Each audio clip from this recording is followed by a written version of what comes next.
Welcome to our channel. Are you ready for a heart-pumping, edge-of-your-seat horror thriller? Follow the story of a delivery guy as he makes a routine stop, only to find himself caught in a nightmare beyond his wildest imagination. Will he make it out alive? Watch now to find out.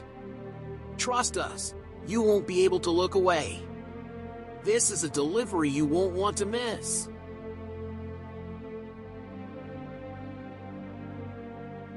Edward let out a yawn. It had been an exhausting night. The deliveries had taken him all over the suburbs, his legs suffering from pedaling his electric bike, the motor gone, and the only horsepower his throbbing legs could generate. People were still hungry even with the quarantine, which Edward appreciated. Despite the fact that some people weren't able to work, he was still making a good living delivering food to all areas of the town, the special food from the Italian diner becoming even more popular as the pandemic spread. As Edward waited for the last delivery, the closed sign was turned outward. He waved to the other delivery drivers as they brought their satchels in and placed them on the counter before leaving for the night.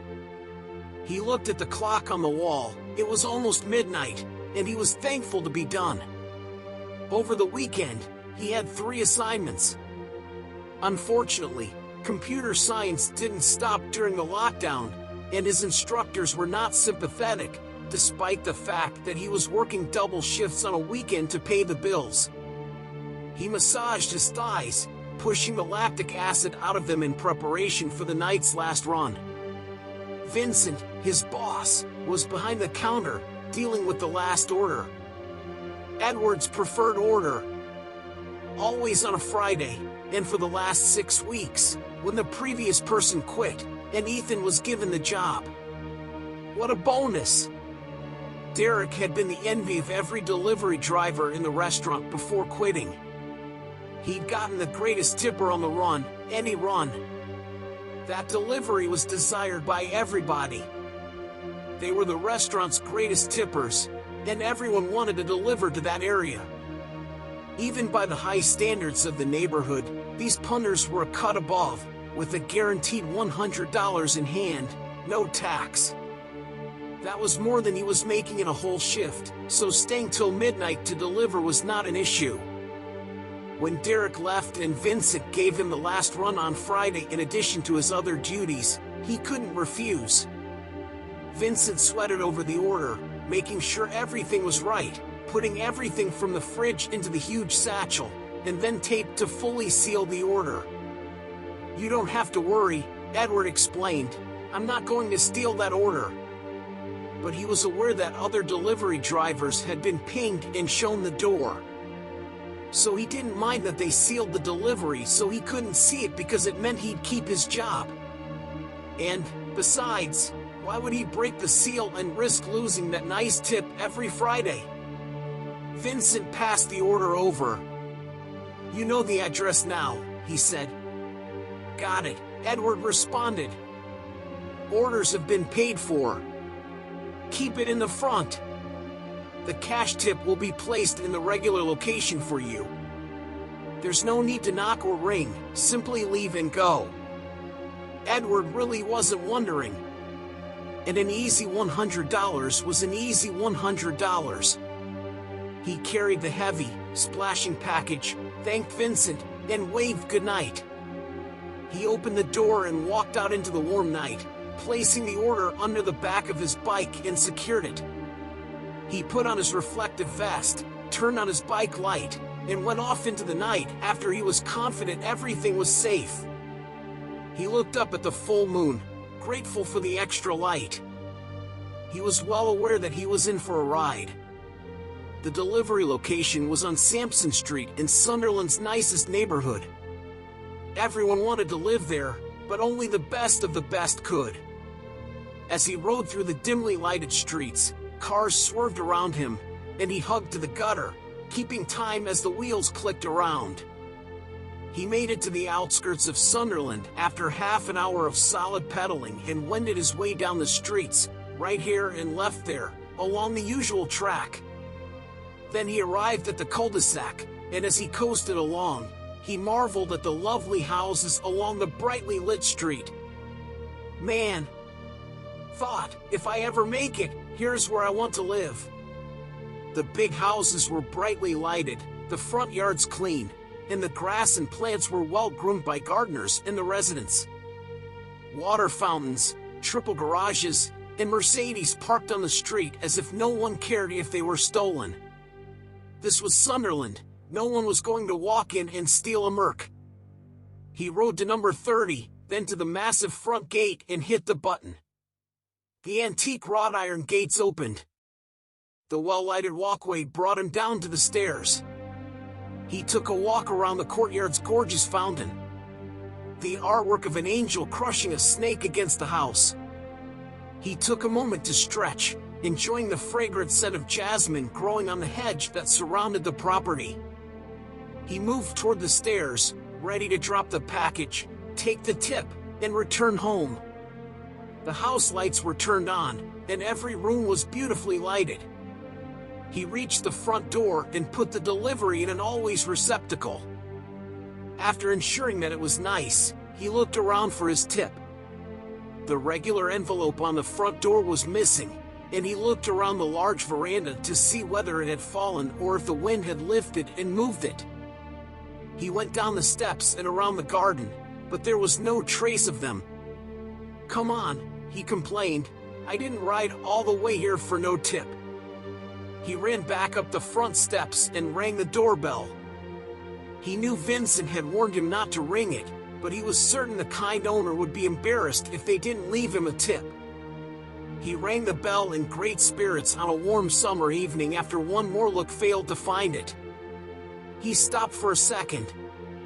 He rang the doorbell again since everything seemed silent inside. There were lights on, as though someone was home, but no one opened the door. He listened carefully for any signs of movement. He rang the doorbell once more. Nothing. Perhaps I'll simply give up and get out of here. $100. What am I going to break my neck for? I'll just go home and convince them to give it to me next time. But he needed the money right away. And who knows if they don't order next week, or if anything goes wrong, and he misses out. So he went around the terrace to the side door and rapped on it. Inside, there was still silence. He went farther around the veranda, looking through the windows and seeing inside for the first time. The house was clean both inside and out. He could see beautiful Persian rugs and an antique fan spinning in the center of the room. Large leather lounge chairs with pillows. There were tapestries and expensive artwork on the walls. Wow, these guys have a lot of money, he thought. What the hell happened to them? He was looking through the window when he heard the front door open and scampered back around to the front of the house, taking a deep breath. There was a woman there, all dressed up in a black suit and blood-red lipstick. Her skin was pale, and her black hair was perfectly coiffed. "Hello," she said with a smile. "I see we forgot to leave a tip for you. Please accept my sincerest apologies." She unlocked the door and went out, lifting the package as she spoke. "You have been a very excellent delivery driver, fast and trustworthy, and you must be tired and thirsty. It's been a long road. Please come in, and I'll bring you some water while I get your tip." Edward was excited since she seemed to be kind. He was also thirsty. He followed her inside, and she locked the door behind them, taking the delivered meal down to the kitchen table, where a family was waiting. A middle-aged man greeted him, his gray hair perfectly brushed back and clothed in a stylish gray suit. "Thank you for being our delivery driver. Wouldn't you agree, Constance, that you are without a doubt the greatest delivery driver we have ever had?" "Yes, Henry," the beautifully dressed lady said, smiling once again. 3 teenagers laughed behind them. He could see 2 girls and a boy sitting at the table, elegantly clothed, their skin pale as they waited for their dinner. "Now let me look," the lady said, opening the kitchen drawers. I put your tip someplace here. In a special envelope. Would you want some water? The man asked before Edward reacted, slipping to the sink and filled a huge glass with ice and water. Come, he replied, his lovely white teeth flashing. Come join us before your journey home. The man placed his hand behind Edward's back and smoothly walked him to the table, making sure he was comfortable before putting the glass in front of him. Please drink, I'm sure you're thirsty. Edward drank the cold water. It was refreshing, and he realized how thirsty he had been as he sipped, drinking half the glass before putting it down. The three kids were smiling at him and watching his every move as he drank. Hello, my name is Verity, and this is my sister Beth and my brother Andreas, one of the girls said. Pleased to meet you, Edward said. As he talked, their smiles expanded, their pale skin and cat-like green eyes fascinating in the light. As they smiled at him, Edward felt relaxed. A delivery bike similar to his was neatly placed in the corner behind them. He was curious whether they also did deliveries. Tell us about yourself, Beth said. We want to get to know you. Not much to say, Edward said, feeling self-conscious. He began by giving them a few specifics, such as where he went to school and his interests, without giving too much away. But before long, he was telling them all he wanted to tell them about himself. He hid nothing from them, and they sat there carefully listening, nodding and smiling as he spoke. As she spoke, the man brought the dinner to the table and opened it. He gently pulled the packages out, handing them to the children one by one. Edward stood there watching as he removed the opaque cylinder containers. Andreas, the youngest kid, inserted a straw into his container and sucked greedily. The man raised his hand. Please wait till your mother joins us, and our guest will be served. He sat back and stopped sucking on the straw, and a red liquid dribbled down his chin while Edward stared. When it dropped on the table, his sister reached over and wiped it with her finger before the younger sibling could get to it, then hungrily rubbing the juice with her lolling tongue. The man grimaced, then smiled again, his shining teeth more visible in the dim dining room light. Do we want to upset our visitor? He has been extremely nice and polite in openly giving the information, so we could be sure it was safe. You see, said the elegantly dressed lady, delivering special deliveries is a unique job, and your predecessor Derek was quite competent at this position.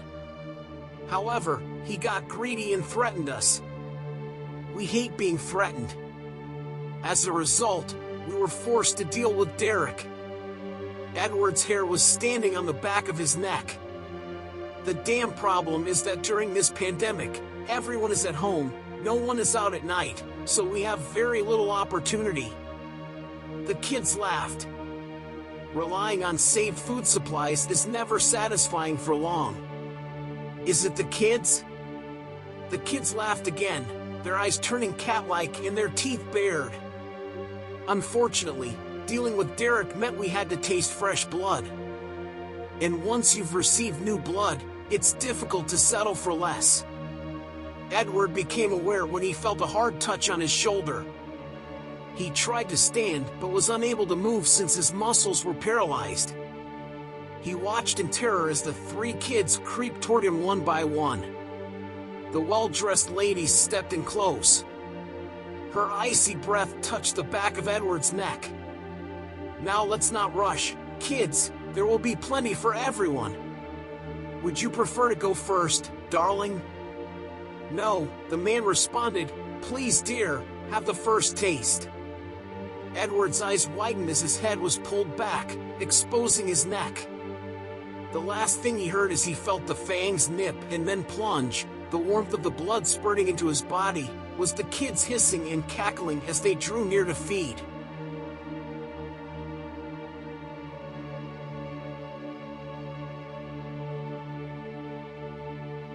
Thanks for watching.